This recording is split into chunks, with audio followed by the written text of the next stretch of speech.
Magpapalit pala tayo ngayon mga bro ng chain guide dito sa Rouser 135 dahil po ito ay putol na ang guide. Yan.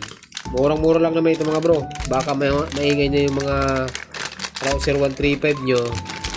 Magpalit na kayo ng chain guide. Ayan. Ganito po yan. Oh. Genuine po yan. Yung part number. Okay? Chain guide. Original. So, madali lang palitan. So, parang lang kayo naglalaro. Tanggalin natin itong dati. Okay. Tapos, ayun. Ayun, oh. Baluktot na. Ayan.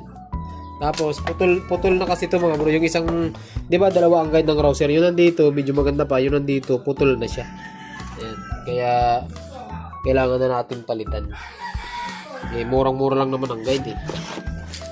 Ayan. Tapos, ito yung bago. Lagay nyo lang dyan. Tapos, salpak nyo lang to. Ayun, ganun lang. Ayan. Dapat naglalaro.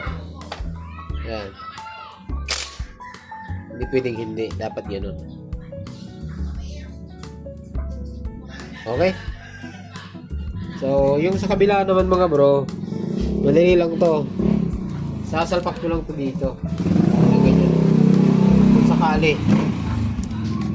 Ayun, ganun lang yan o. Ayun o. Ayun. Ganun lang yun. Nakasalpak dapat dito. So, sa mga gusto mag-order ng chain guide mga bro, nandiyan sa Yellow Basket.